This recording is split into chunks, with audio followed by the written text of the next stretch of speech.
Hello,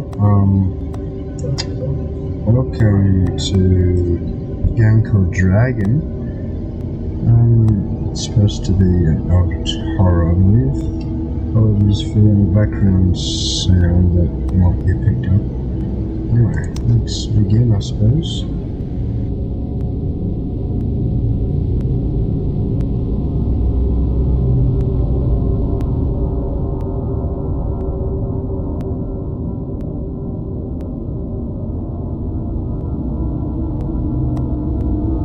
I am writing this under an appreciable mental strain, since by tonight I shall be no more.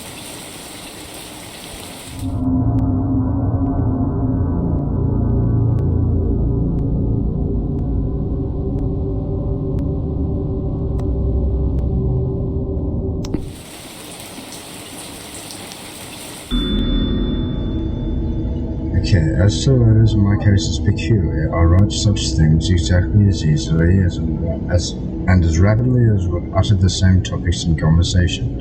Indeed, epistolary expressions is with me largely replacing conversation, as my condition of nervous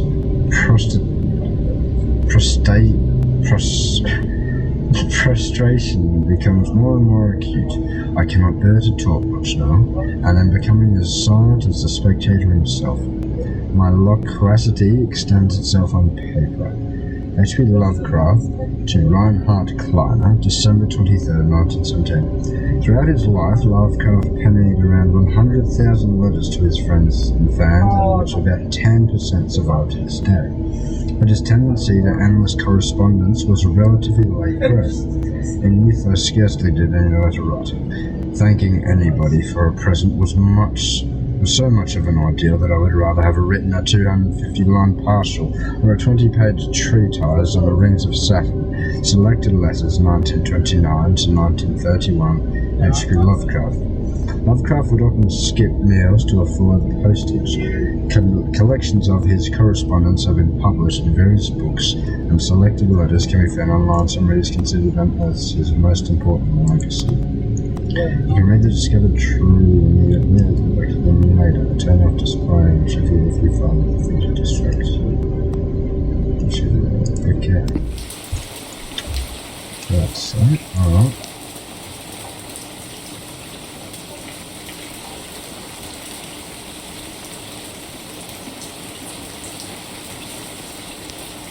Penniless, and at the end of my supply of the drug which alone makes life endurable, I can bear the torture no longer, and shall cast myself from this garret window into the squalid street below.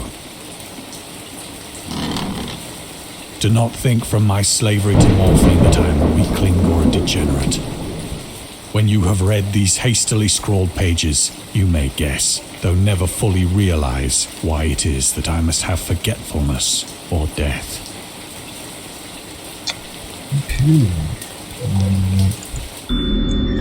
Morphine entered into use in the 19th century and was routinely administered to treat severe pain during the American Civil War from 1861-1865 and World War I, 1914-1918. It was also sold without restrictions until 1914. Morphine became more popular after the invention of a hypodermic syringe around 1954. Friedrich Serturner, who first isolated the substance, originally named it morphine, after Morpheus, the Greek god associated with dreams.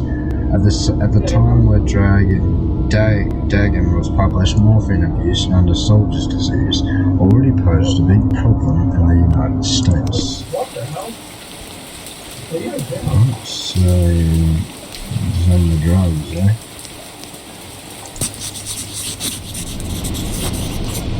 It was in one of the most open and least frequented parts of the broad Pacific that the packet of which I was supercargo fell a victim to the German sea raider. Oh, that's good.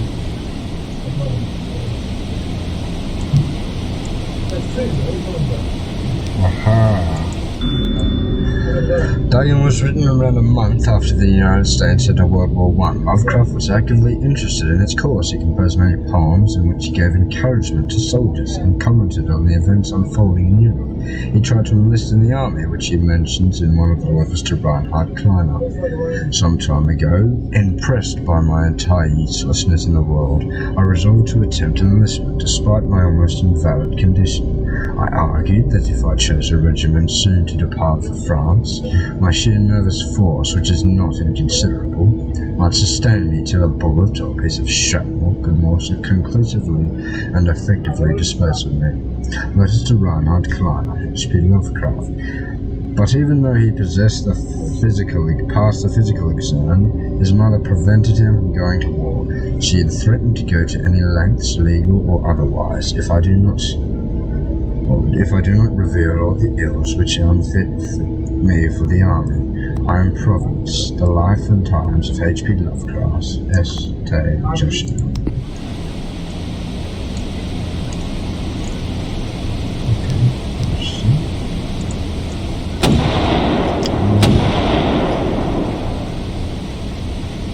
The Great War was then at its very beginning, and the ocean forces of the Hun had not completely sunk to their later degradation.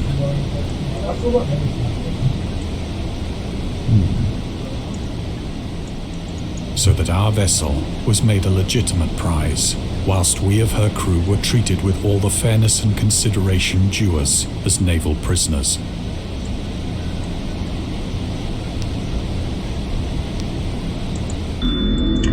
The Huns were Central Asian nomads who established a dominion in Europe and invaded the Roman Empire in the 5th century AD. They were known as brutal, deadly warriors and the masters of quick raids who also developed powerful composite bows, lassos, and early siege weapons. During World War I, the British used the word Hun as a synonym for Germans in order to emphasize their brutality.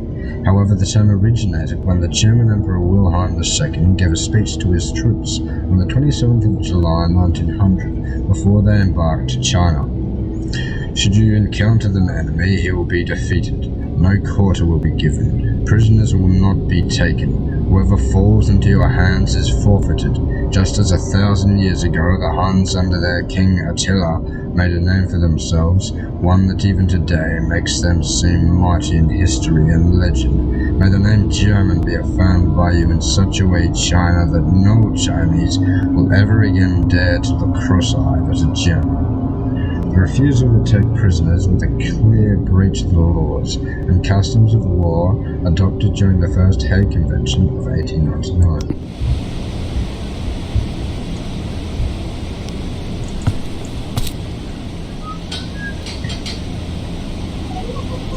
So liberal, indeed, was the discipline of our captors, that 5 days after we were taken, I managed to escape alone in a small boat with water and provisions for a good length of time.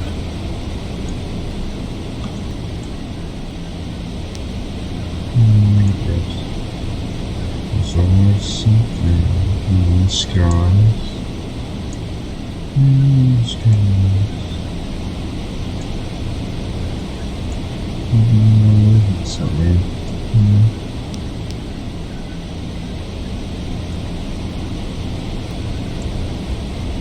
I'm sure. Okay. If you insist.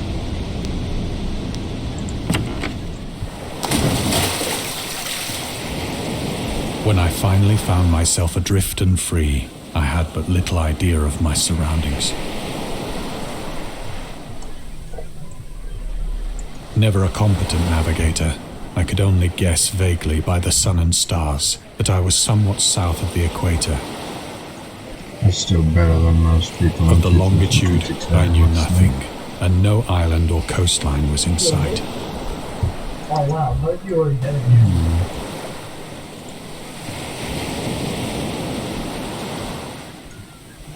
There's something.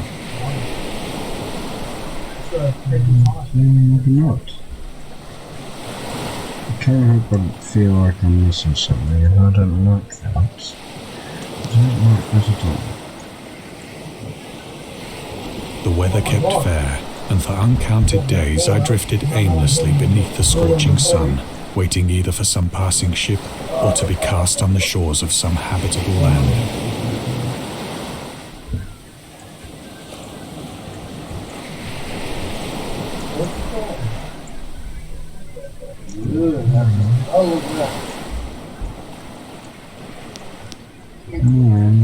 There's something. I'm definitely missing something.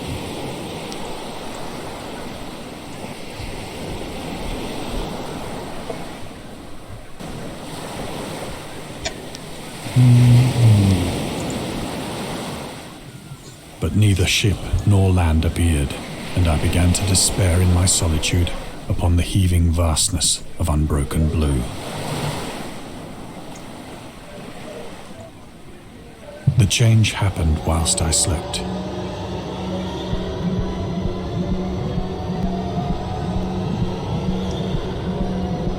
Its details I shall never know, for my slumber, though troubled and dream-infested, was continuous. Okay, what the fuck?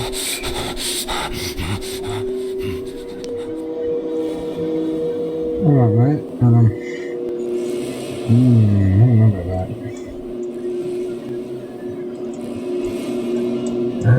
Buddy, how about scooter? Okay. Just we keep going.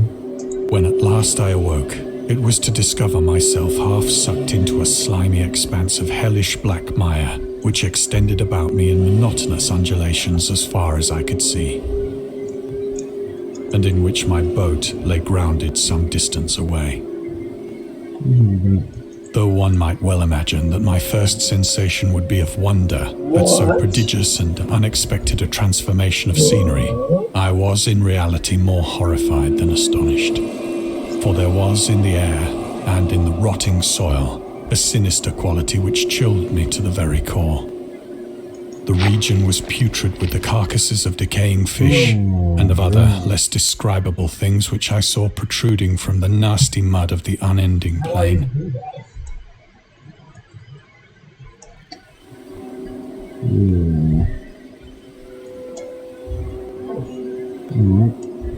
Perhaps I should not hope to convey in mere words the unutterable hideousness that can dwell in absolute silence and barren immensity. There was nothing within hearing and nothing in sight save a vast reach of black slime. Yet the very completeness of the stillness and the homogeneity of the landscape oppressed me with a nauseating fear.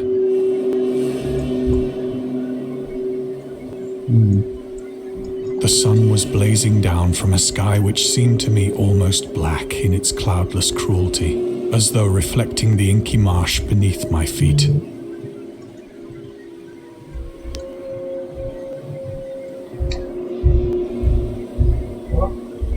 But you can't just say there's hidden details and just bloody... So I fucking knew it! I knew it! Dagon seemed to be inspired by Fishhead, a short novel by Irvin S. Cobb about unnatural affinities between a hybrid idiot and a strange fish of an isolated lake. Supernatural horror and shades with Lovecraft. And Lovecraft's dream about a strange island emerging from the ocean and cooling the ooze that covered its surface. I dreamed that the whole idiot's crawl and can yet feel the ooze sucking me down in defense of Dagon. H.P. Lovecraft. Lovecraft's intentions in the topic stemmed from his aversion to fish and sea sports. In his own words, I have hated fish and feared the sea, and everything connected with it since I was 2 years old. But I cannot recall what early experience gave me such a profound and lasting aversion to the sea and seafood. The Dweller in Darkness, Lovecraft, 1927, Donald Wanderer.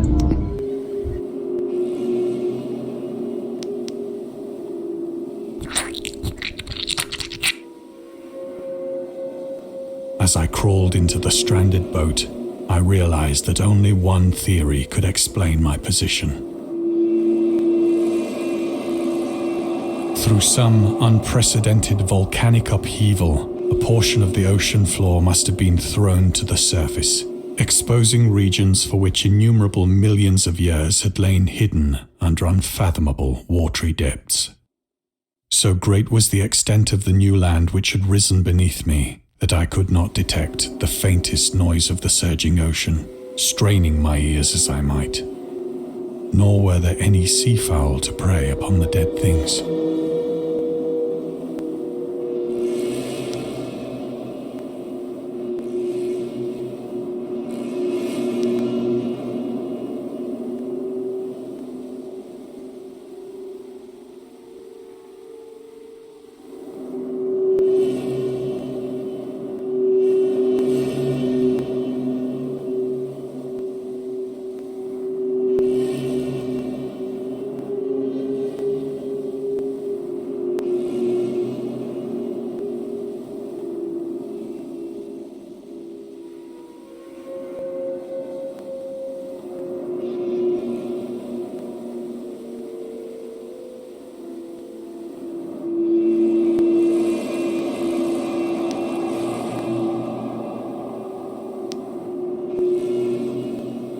For several hours I sat thinking or brooding in the boat, which lay upon its side and afforded a slight shade as the sun moved across the heavens. As the day progressed, the ground lost some of its stickiness and seemed likely to dry sufficiently for travelling purposes in a short time. That night I slept but little, and the next day I made for myself a pack containing food and water, preparatory to an overland journey in search of the vanished sea and possible rescue.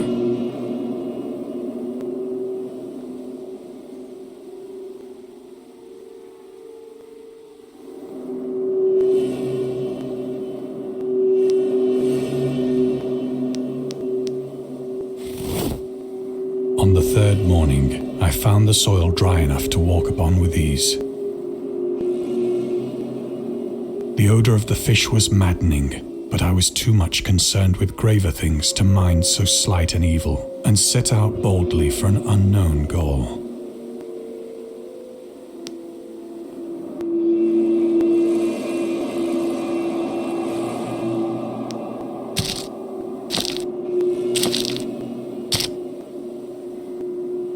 All day I forged steadily westward, guided by a faraway hummock which rose higher than any other elevation on the rolling desert.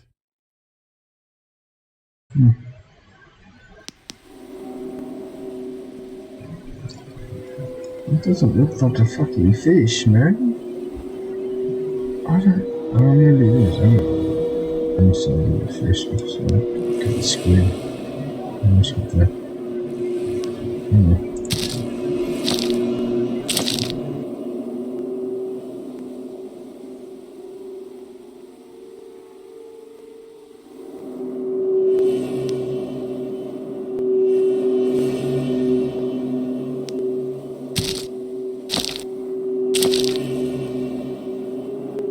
That night, I encamped, and on the following day still travelled toward the hummock, though that object seemed scarcely nearer than when I had first espied it.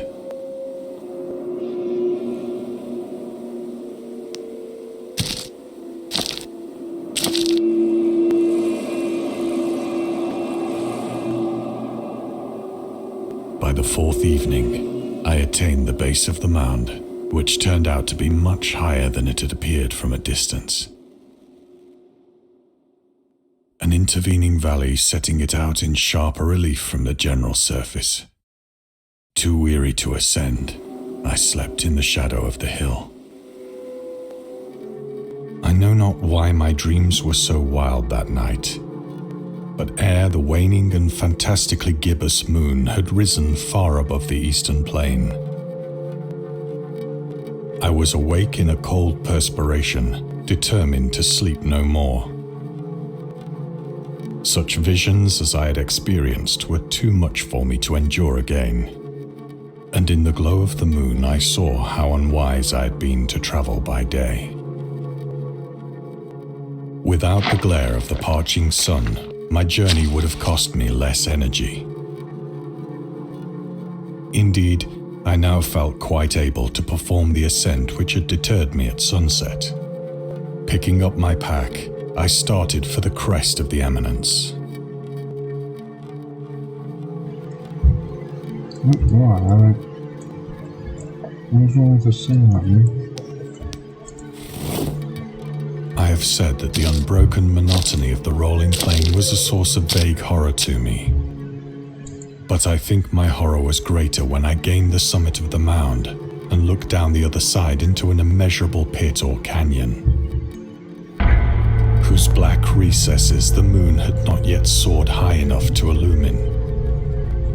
I felt myself on the edge of the world, peering over the rim into a fathomless chaos of eternal night.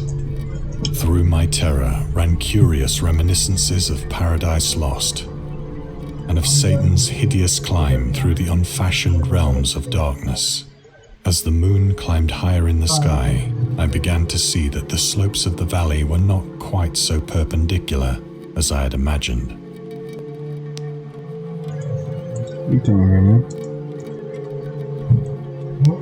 Ledges and outcroppings of rock afforded fairly easy footholds for a descent, whilst after a drop of only a few hundred feet, the declivity became very gradual.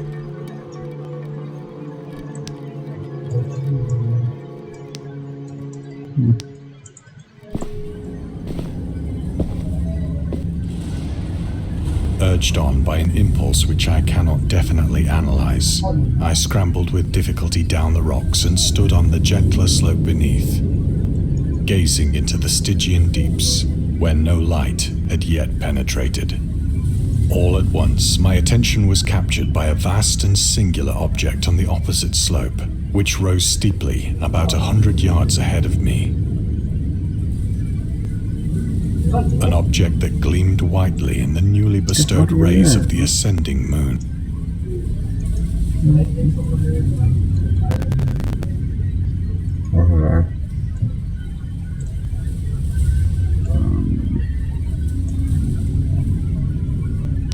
Okay.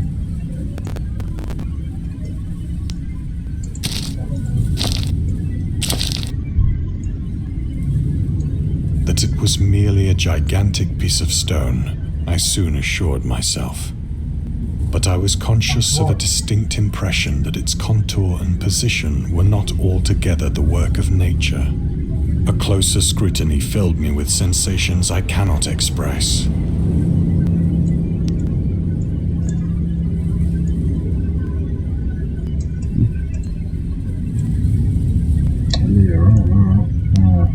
For despite its enormous magnitude and its position in an abyss which had yawned at the bottom of the sea since the world was young, I perceived beyond a doubt that the strange object was a well-shaped monolith, whose massive bulk had known the workmanship and perhaps the worship of living and thinking creatures. Dazed and frightened, yet not without a certain thrill of the scientist's or archaeologist's delight, I examined my surroundings more closely. Alright, so something took that. Could be not someone. Okay.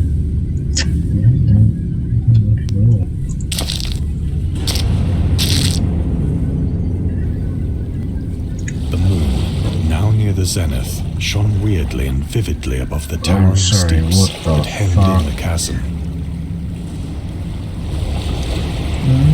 and revealed the fact that a far-flung body of water flowed at the bottom, winding out of sight in both directions and almost lapping my feet as I stood on the slope.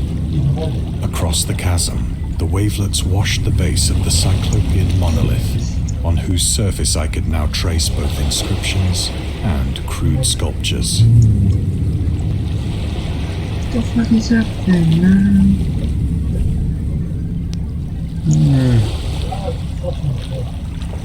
So what I can see, that's just fish, that's the sea. So under that, and now, above it, I'm assuming, just The writing was in a system of hieroglyphics unknown to me and unlike anything I'd ever seen in books, consisting for the most part of conventionalized aquatic symbols such as fishes, eels, octopi, crustaceans, mollusks, whales, and the like. Several characters obviously represented marine things which are unknown to the modern world, but whose decomposing forms I had observed on the ocean-risen plain. It was the pictorial carving, however, that did most to hold me spellbound.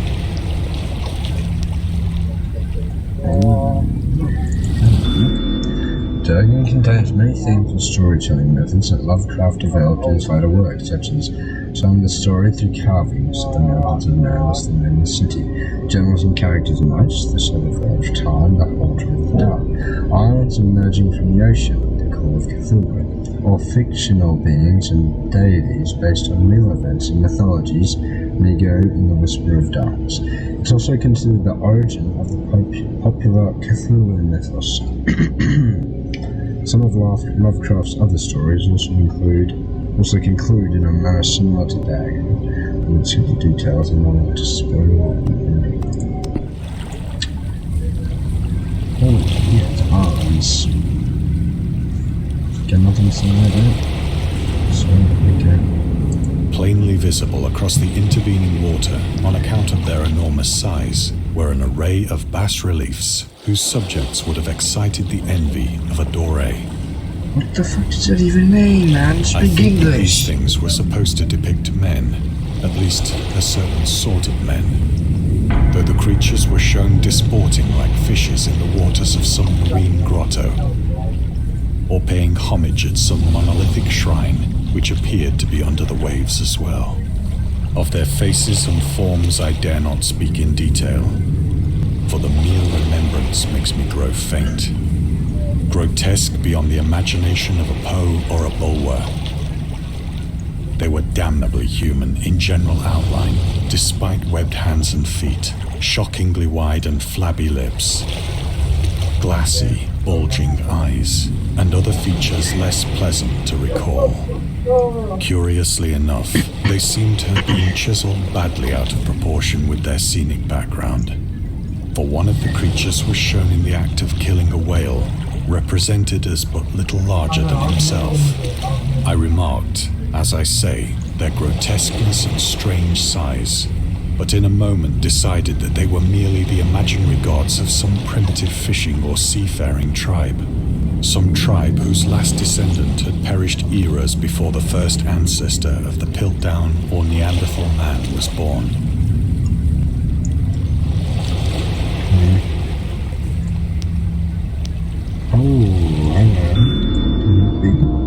Lovecraft would often use the latest scientific discoveries as inspiration for his works. He would even update his stories at the last moment in order to make sure they reflected the latest breakthroughs. Unfortunately, this method was not without its flaws. After Lovecraft's death, the Piltdown Man discovery mentioned in Dagon's turned out to be a paleoanthropological fraud. In 1912, Charles Darwin, an archaeologist, announced that he had discovered the missing link between ape and man, the fossilized remains of a previously unknown early human. Years later, they turned out to be a forgery, but by that point, the fraud had already managed to negatively affect early research on human evolution. In the year when the discovery took place, the majority of the scientific community believed Dawson indeed found the missing link. In 1953, Time magazine published evidence proving that Dawson was a con man. It turned out that the fossils of the previously unknown early human consisted of a human skull, the jaw of an orangutan, and chimpanzee teeth.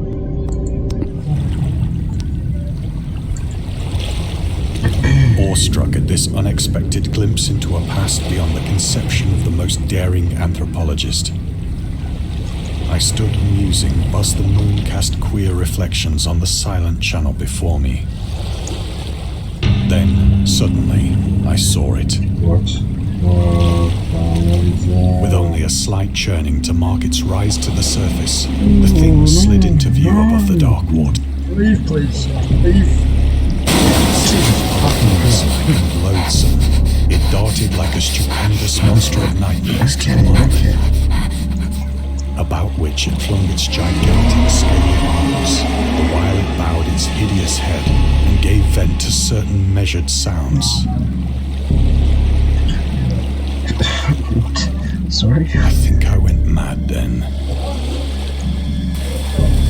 Of my frantic ascent of the sloping cliff and of my delirious journey back to the stranded boat, I remember little. Okay.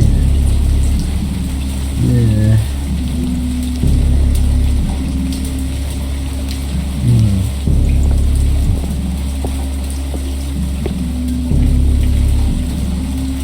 I believe I sang a great deal and laughed oddly when I was unable to sing.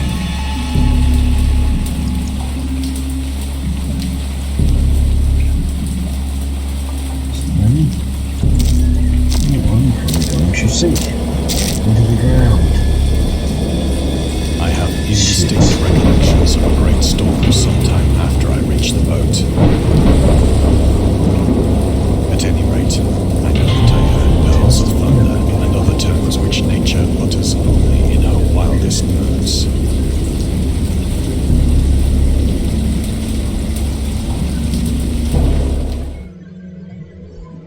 Yeah, this sounds like having a great time. When I came out of the shadows, I was in a San Francisco hospital. Okay. Brought thither by the captain of the American ship which had picked up my boat in mid-ocean. In my delirium, I had said much, but found that my words had been given scant attention. Of any land upheaval in the Pacific, my rescuers knew nothing. Nor did I deem it necessary to insist upon a thing which I knew they could not believe.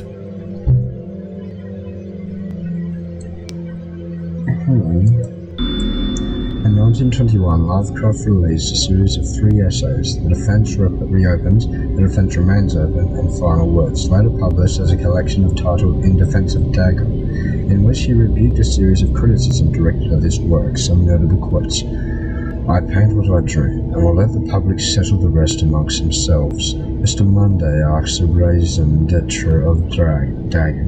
I will give it, purely and simply, to reproduce a mood. Its object is as simple as in all art, betrayal. The physical horrors of war, no matter how extreme and unprecedented, hardly have a bearing on the entirely different realm of supernatural terror. Ghosts are still ghosts. The mind can get more thrills from unrealities than from realities." In the essay, Lovecraft touches upon the topics of atheism, materialism, the quest for truth, and a love of the silence. Another one. Lovecraft considered himself an atheist and absolute materialist, which he attributed partly to his early childhood, interest in anatomy and science in general. In his own words, "I am indeed an absolute materialist so far as actual belief goes, with not a shred of credence in any form of supernaturalism, religion, spiritualism, transcendentalism, metempsychosis, or immortality. All I say is that I think it's damned unlikely that anything like a central cosmic will, a spirit world, or an eternal survival of personality exists. They are the most preposterous and unjustified of all the guesses which can be made about the universe, and I'm not enough of a hair-splitter to pretend that I don't regard them as arrogant and negligible moonshine. In theory I'm an agnostic, but pending the appearance of radical evidence, I must be classed, practically and provisionally, as an atheist." Sources against religion: The Atheist Writing to H.P. Lovecraft, H.P. Lovecraft's Myths, The Myths, The Tale of H.P. Lovecraft, H.P. Lovecraft,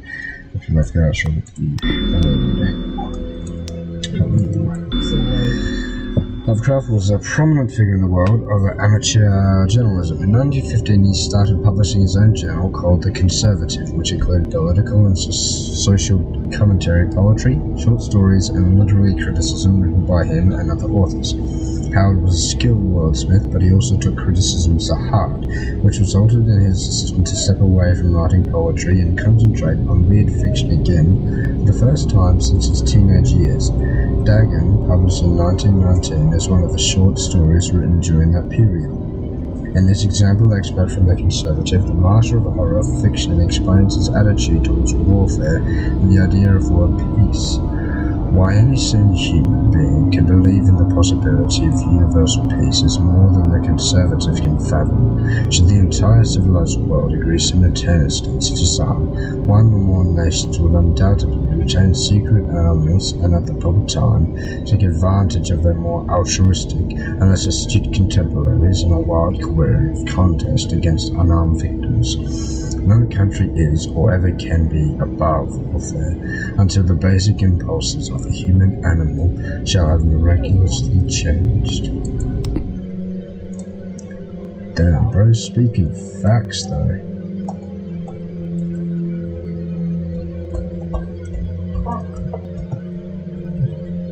Nothing else?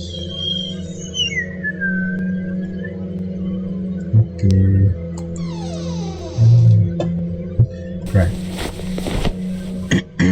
Once I sought out a celebrated ethnologist and amused him with peculiar questions regarding the ancient Philistine legend of Dagon, the fish god.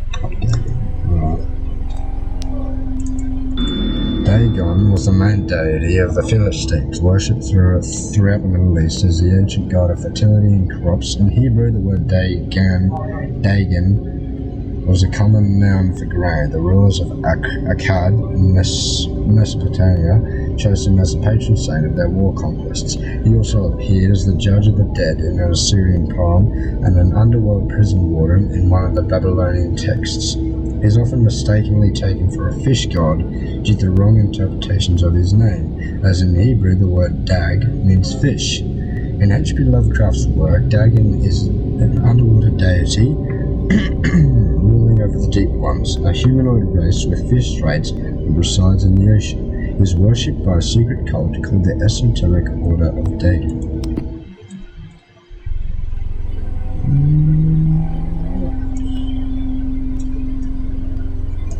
Secrets.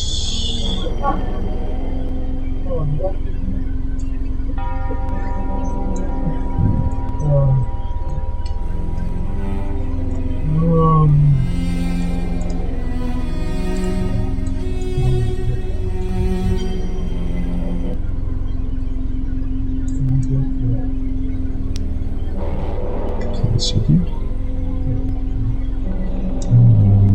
Go to the film.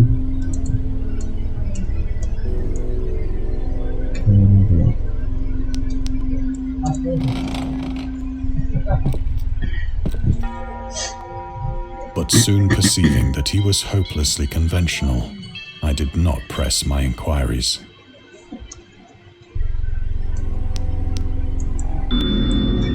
August Derleth was an American writer and anthologist. He also befriended Lovecraft and published many of his works through his company Arkham House. Although he greatly contributed to the popularization of the author's works after his death, he is surrounded by numerous controversies. One of his most questionable decisions involved introducing the good versus evil doctrine. Derelict was a devout Catholic to the Cthulhu mythos, which contrasted with Lovecraft's view of the world and his approach to cosmic horror. As a result, the author's works are often misunderstood and misinterpreted in today's culture.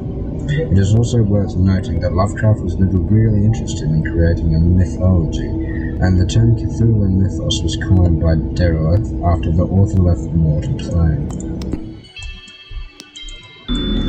Lovecraft's attempts to find a job in 1925 were influenced by advice he received from friends. Among others, he started freelancing for a marketing magazine where he would write announcements and commercials. Feel free to judge his copywriting skills for yourself. From an ad from Curtis Woodwork. Curtis Woodwork embraces both the usual structures, units, and the cleverest contrivances of built-in or permanent furniture, such as bookcases, dressers, buffets, and cupboards. Every model is conceived and created with the purest art, ripe for scholarship, and narrowest craftsmanship which energetic enterprise can command, and made to conform rigidly to the architecture of each particular type of home. The cost, considering the quality, is amazingly low, and the trademark on the individual pieces prevents any substitution by careless contractors. Lovecraft Studies, 71 HP Lovecraft, ST Justin. Okay. The man's in advertising, is he? Most of the roof was in the floor.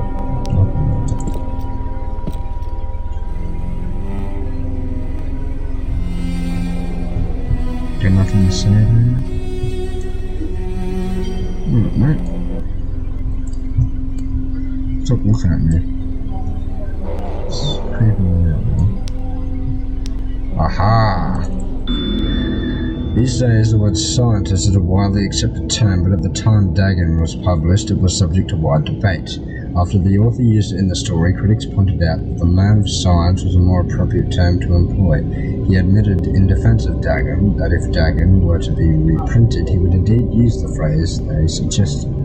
Scientist was coined as an analogue to artist, to be used when referring to those studying different branches of science. Yet in the 19th and early 20th century, scientific researchers in Great Britain and the United States were of the opinion that man of science, resembling the term man of letters, was the only proper choice.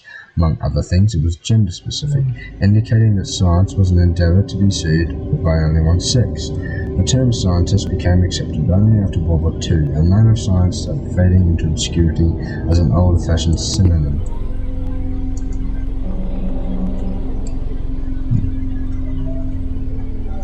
Okay, quite sneaky.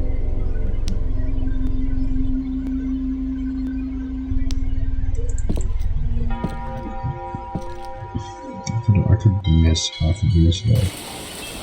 It is at night, especially when the moon is gibbous and waning, that I see the thing. I tried morphine, but the drug has given only transient surcease, and has drawn me into its clutches as a hopeless slave. So now I am to end it all, having written a full account for the information or the contemptuous amusement of my fellow men. Killer! Where are you? Hurry up! That's really this is pretty normal in England, isn't it? Isn't it, mate? Lovecraft hated tobacco, even though he used to smoke when he was 12 in order to look and feel like an adult. In his correspondence with friend Reinhard Kleiner, he claimed that he quit as soon as he started wearing long pants. Okay. He also had a very strong opinion about alcohol, as evidenced by his letter to Celia Brown, dated 13th of February 1928. As for the matter of drink, I have never tasted intoxicating liquor and never intend to, having a strong aesthetic disgust at anything which blunts or coarsens the delicate natural equipoise of the evolved human intellect and imagination. Drinking excited my personal repugnance, and so I don't drink. Let the herd do what they will. I am rather in favour of prohibition, the prohibition of any one antisocial force, as well as of any other. Sources made of vision of customers. Looks like we're on the morphine then. And like some drugs. Often, I ask myself if it could not all have been a pure phantasm. A mere freak of fever as I lay sun-stricken and raving in the open boat after my escape from the German man-of-war. This I ask myself, but ever does there come before me a hideously vivid vision in reply. I cannot think of the deep sea without shuddering at the nameless things that may at this very moment be crawling and floundering on its slimy bed,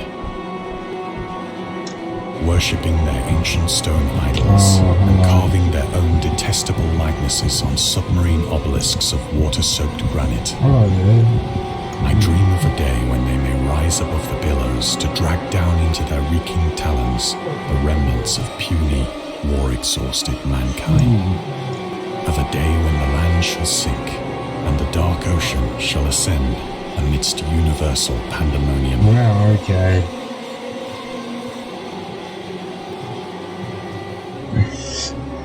Alright, mate. Sit down. Jesus Christ, this is why I hate the sea. Beyond the sea are nothing but enemies.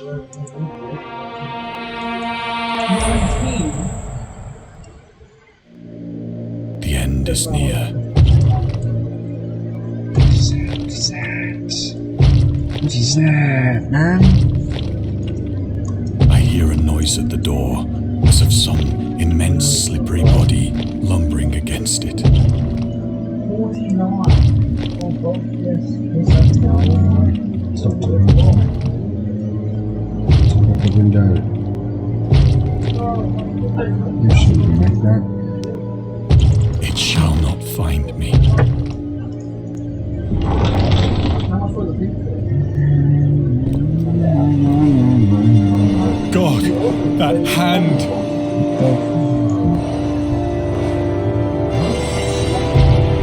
The window! The window! Try to get that.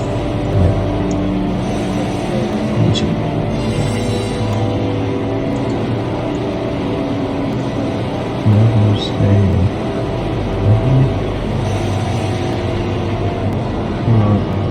There we go.